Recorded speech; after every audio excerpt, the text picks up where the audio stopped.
Alors aujourd'hui, nous, on fait partie de la société Revo. On est fournisseur cloud et cyber en France, Italie et en Espagne, également en Suisse depuis peu. Et l'idée aujourd'hui, c'est de parler SOC, documentation et un petit peu d'intelligence artificielle, parce que si on n'en parle pas, c'est pas bon. Voilà, donc je voudrais commencer par une observation assez simple. Finalement, c'est dans la plupart des organisations aujourd'hui, on a deux versions de la sécurité qui existent. Il y a la version documentée et la version qu'on vit, où on voit ce qui se passe réellement à 2 h du matin quand il y a un incident de prod, où on a des analyses qui doivent contenir des mouvements latéraux et qui doivent prendre des décisions. Et malheureusement, ces deux versions ne sont pas toujours identiques et ça pose problème. Aujourd'hui, comme je vous le disais, je dirige une opération SOC 24/7 en Italie, France, Espagne. On est classifié nous-mêmes NIS 2. On vit sous les mêmes pressions réglementaires que vous potentiellement au quotidien. Et cette conférence va parler un petit peu sur ce qu'on a trouvé, constaté, ce qu'on a dû changer et ce qu'on pense que chaque responsable sécurité devrait questionner au propre de son organisation. Ouais.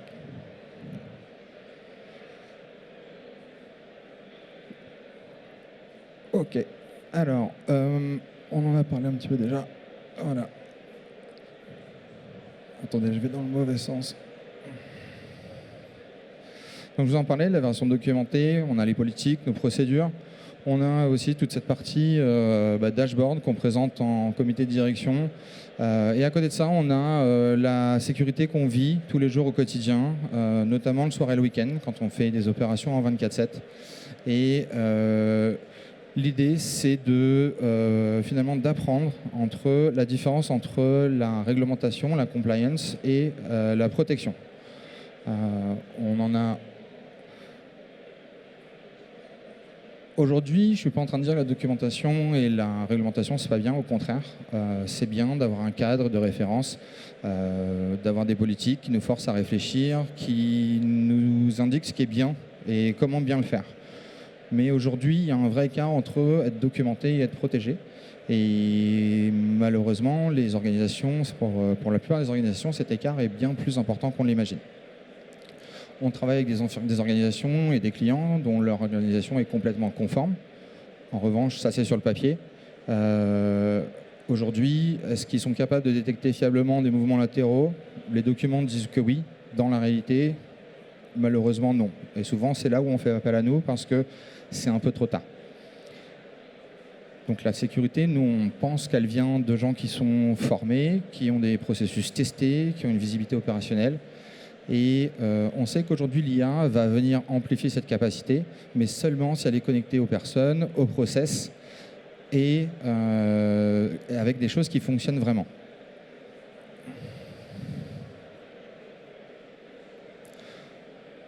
Pourquoi c'est critique?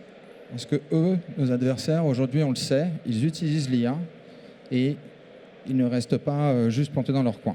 Aujourd'hui, on a constaté... On a quelques chiffres qui sont là. On a des chiffres par exemple de Dashlane qui nous expliquent que 4151% d'augmentation, c'est le volume de phishing depuis l'adoption massive de l'IA. Ce n'est pas une projection, c'est déjà là. Si on ne réagit pas en utilisant l'IA également de notre côté, on va prendre des longueurs de retard. Aujourd'hui, avoir de l'IA dans un SOC, c'est pas quelque chose de marketing, même si tout le monde en parle et ça fait un petit peu beau sur les papiers et sur les plaquettes. Aujourd'hui, c'est une nécessité opérationnelle. Je vais vous partager un petit peu maintenant notre expérience. Tac.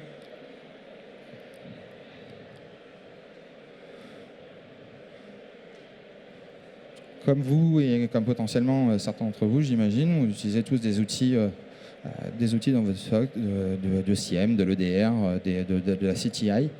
Aujourd'hui, ce sont des bons produits construits par des entreprises sérieuses. Nous, on s'est rendu compte que c'était des produits qui fonctionnaient, mais notre SOC, ça ne fonctionnait pas forcément mieux. On s'est rendu compte qu'on avait une vraie friction opérationnelle. On avait des choses qui ne fonctionnaient pas, des analystes qui avaient besoin de se connecter sur 5 plateformes différentes pour pouvoir faire l'analyse de leur contexte, avec des équipes qui tournent en 24/7, qui font potentiellement un changement de poste à 3 heures du matin. On gère des dizaines de clients à travers plusieurs pays. Est-ce qu'on se rend compte que sur des outils qui ont peut-être été pensés plutôt monotenant que multitenant, on était vraiment sur un mauvais fit pour ce que nous, on voulait faire. Donc certainement, cette friction nous posait problème. On n'était pas aussi réactif, aussi pertinent qu'on souhaitait le faire.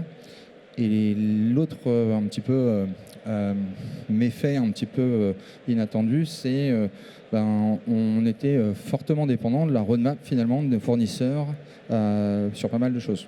Donc, on en parle ici à N-Cyber, c'est comment justement réduire aussi un petit peu cette dépendance numérique. Si un fournisseur changeait sa roadmap IA, changeait une fonctionnalité clé, on était complètement dépendant dans la façon dont on gérait nos opérations au quotidien. Donc on a pris une décision. On a décidé de construire notre propre plateforme opérationnelle pour notre SOC. On nous a expliqué que c'était courageux pour les plus sympas d'entre de nos collègues, d'autres qui nous ont expliqué que c'était très risqué et qu'on était un petit peu barge.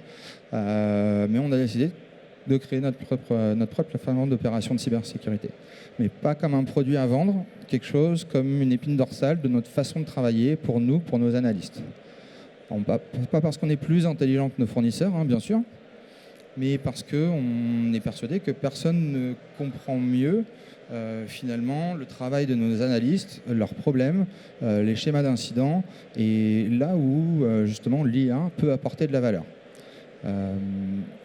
Personne ne sait mieux que nous ce dont un analyste a besoin à 2 heures du matin quand il répond à cet appel qui vraiment va lui faire mal et va le mettre un petit peu dans la panade. Donc on a appris malheureusement d'incidents qu'on ne voulait pas répéter, mais on s'est imposé ça un petit peu à nous-mêmes.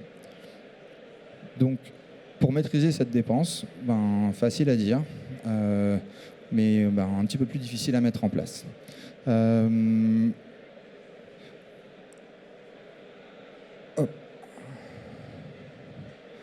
le concret, qu'est-ce que ça veut dire ?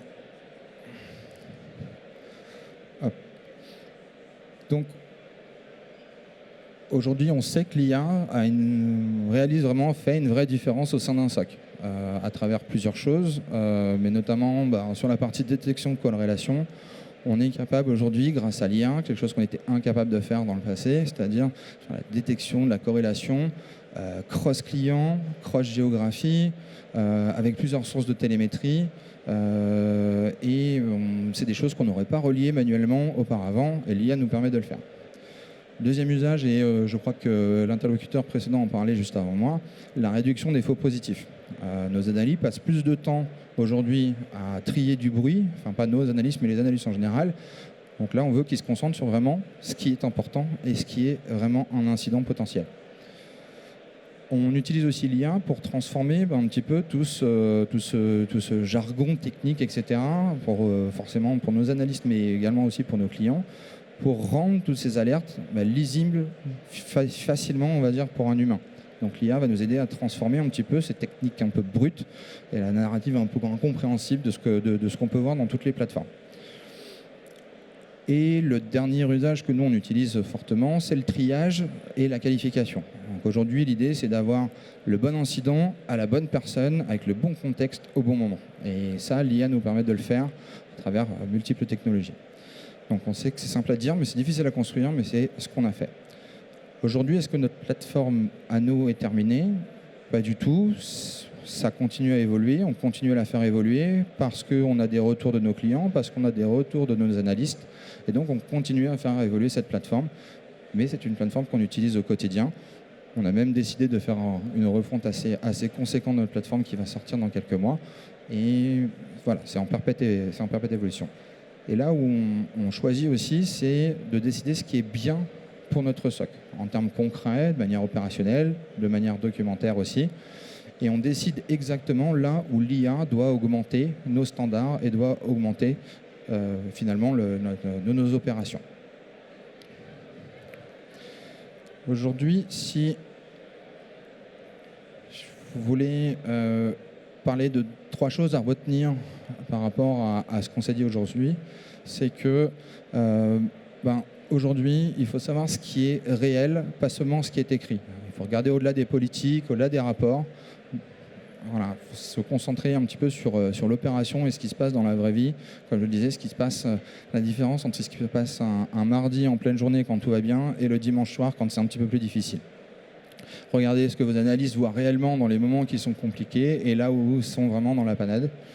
Et est-ce que vos moteurs d'IA, l'IA que vous intégrez, apportent concrètement pour les aider et non pas pour les retarder ou les mettre dans du bruit ou autre.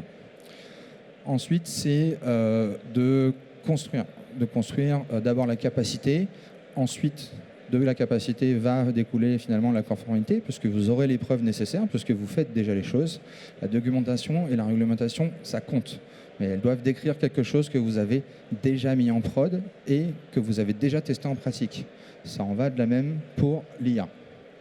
Aujourd'hui, prouver sa valeur de votre SOC, ça ne sert à rien de promettre à votre conseil d'administration que vous avez mis de l'IA et que c'est super. Si aujourd'hui, ça ne fonctionne pas, c'est un petit peu dommage.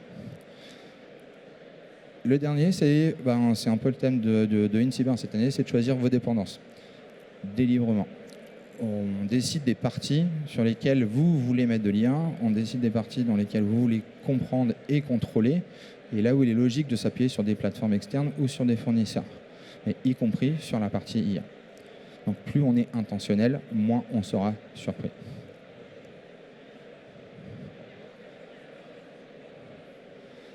Donc aujourd'hui, on a un petit peu parlé de tout ça. On vous aide à parler un petit peu de tout ce qu'on est capable de faire. Donc n'hésitez pas à nous rejoindre au stand D34 pour discuter un petit peu de tout ça.